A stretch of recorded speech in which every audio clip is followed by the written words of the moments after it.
about that, Ria? Oh, exhilarating. I think what I love to see, especially at a World Cup, is the emotions of the fans.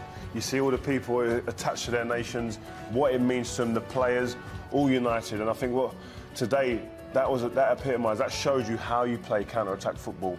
A team that I thought showed a bit of lack of respect for the Mexican team, the Germans. They left big spaces, and this Mexican team exploited it with pace, and they was direct. When they won it, they played the ball forward and ran, and they hurt this German team. I mean, if they'd have been a little bit more decisive in the final third, like Cesc said, that could have been embarrassing for Germany. Absolutely, it happened time and time. It happened what 5 or 6 times in the first half. It happened 2 or 3 times again in the second half. It was just their final pass or their effort at goal was lacking. Yeah. It was an immaculate performance from Mexico. Just the one goal in the end. Lozano with the goal. Talked about him before the game, and well, what a moment for him, what a moment for his country. He'll be remembered forever for this. That play from Chicharito there, Hummel's running out with a one-touch and spin, a defender's nightmare. But here again, it was all about decision-making, what we said. They got it wrong up to this point. Comes in, takes his time. The cool, calm composure he had to finish that off was fantastic, because all of us here thought the chance had gone. I know, where were the German defence? And quite frankly, who cares? To quote certain Barry Davis from way back when, of course, different sport. But what a finish. Yeah, it was a hell of a finish. Yeah, that was the one time they did have the quality to punish them, because we were saying, weren't we, that they've got to take advantage of the chances that they were creating. They did on that occasion. Superb finish. But you know what? Hummels and Boateng, 2 vastly experienced defenders, winners. I wouldn't mind if the same thing kept happening all the way through the game. If there was inexperienced players, they're experienced. They see it happening. They have to drag people about. As the 2 centre-halves who can see the whole picture of the game, you've got to tell your midfielders, get back in here, protect us. Fullbacks overcommitting too much sometimes, and we're getting caught time and time again with 3 players up the pitch. It was almost like Germany were 1-0 down playing the last 5 minutes of the game, but all the game. Yeah, they didn't read the game well, to be honest. I don't know if they were overconfident or is because they really worked on it during the week, but definitely they were predictable. I don't think we've seen the best out of their top players, and that was the only disappointment from them. Lots of counter-attacks in the second half, as well as the first half. I mean, you could probably put 15 together. With 36 shots in the match. I mean, I know Germany had a few. But this is staggering. There's the 2 fullbacks there, right? Now watch Boateng, the defence here. 2 Mexican players. Why isn't he screaming at one of those midfielders or one of those fullbacks, get back in here and give us some support, because it's going to be 2-on-2 here. He sees the whole game. A better pass there, then they're out of the game. It's incredible. He sees the whole picture, Boateng. He needs to say something. If he's not covering himself, which he should do because he sees that there's no one else, he has to be calling someone. Where are they? Where are the fullbacks here? I suppose we don't know. Maybe they were just ignoring him and he was shouting. But to the naked eye, he'd go mad. Yeah, but to the naked eye, people think about defending as just tackling, heading, physical stuff. A huge part of this game is communication, talking, telling people where to be on the pitch to make your job easier. They were left isolated, they were left open, 1v1, 2v3 half the time. Rio, these are World Cup winners. Yeah, they are. But you need a voice, you need to communicate. Hernandez had an in-and-out afternoon. He was obviously involved in the goal. He did some great counter-attacks, but once or twice he could have done better. But should he have had a penalty? Do you think it perhaps a penalty? Well, if that's me, then I'm shouting for a penalty here. But it's not clear and obvious, is it? There was discussions in here to say yes, it was, no, it wasn't. But if that's me going through, then I'm looking for a penalty there.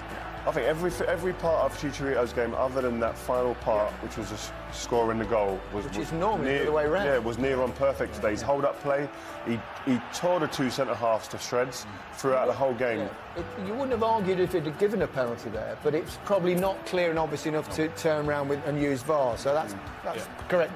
Yeah. Stick with the referee's decision on that particular. The closest Germany went was right near the end, wasn't it? That incredible strike from Brandt. We thought it was in, didn't we? I was off our chairs screaming. It was a fantastic strike. The technique. I mean, these guys will tell you a bit more about the technique because they're used to it. Yeah, it was a hell of a strike. Didn't offer too much second half, but when he came on, this is probably the closest he got to it second half. In off the post, what a strike. This angle here show you better. Look, the technique to keep this down and the power he generates is phenomenal. Bang. have that. We've seen some great strikes against Spain, Nacho, Isco, now this one. Yeah. Lots of effort. They had one or two other chances. Werner had probably the best chance. And Kimmich with an overhead kick, I recall. Yeah, they had a few half chances, but nothing that suggests, listen, that they didn't do enough. And that's not normally what you see from this German team. And it begs the question, Sane, he'd be watching this thinking, I reckon I could have done something. He'd have given something different, a bit of pace. They look leggy today, this German team. They look laboured in all areas of the park. Someone like Sane, I know it's with hindsight, but he has that genuine pace that will scare defenders in situations like this.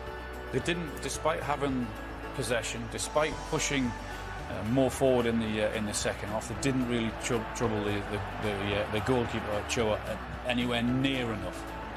They were ponderous, they were going forward. It was a possession without ideas, without no intention, no creativity. It was poor. There's quite a few examples of relatively poor German play, and I've done this job for many years, and I very seldom say that. And poor decision-making, Gary, and you wonder why they didn't create many chances. That's why. That ball should go in there, right? If it doesn't go in there, then you come back out and you try to go out the other side. Exact same thing happens again. Why is it not going in there, or why is it not going down to the right-hand side? And then it's whipped into the middle. And by the time they decide to do it, it's too late. Mexico have got all their players back. They're slow, poor decision-making, not enough energy, and it happened so many times in that second half. There was no zip to the play here from Germany. Same thing again. Look, why can't he pass it there? Too many touches on the ball, and by the time they make a decision, they lose it. Too many times. And Tony Kroos, who we mentioned before the game, who's the engine in the middle of the park, when he did have time to play, on the rare occasion, he did that. He tried. At least I can give him that he tried. You can see that he wants, that he cares. Obviously, it's not his day. It didn't come off, but at least he tries. You know, he needs also the players. I know because I play in that position. You need your players in front of you to have more movement. I didn't see that. I didn't see anything different. You could have, I don't know. Maybe we don't like him as much as before, Mario Gomez, but he gave something different at the end in crosses. I don't know. There's only one team in World Cup history, isn't there, to lose their first game in the World Cup and go on to win it, which is Spain in 2010. You can't. You remember that, Sis? I do, and it's difficult times. I'm telling you, the way from the hotel to the stadium, that second game against Chile, I've never, I don't know how to explain it, but the silence in that bus was like close to scary. So what did you do to get it back then?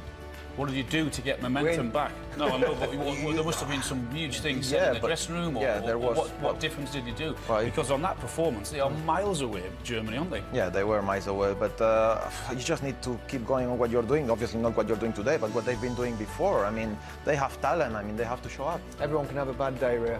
Yeah, and that's very true. And I think that there's going to have to be an element of bravery in this squad now to be willing to take the ball and to really take the tactics that they've had implemented before this into their next game. OK, well, the wait is almost over. England face Tunisia in just over 24 hours' time. You know it will go well. It always does.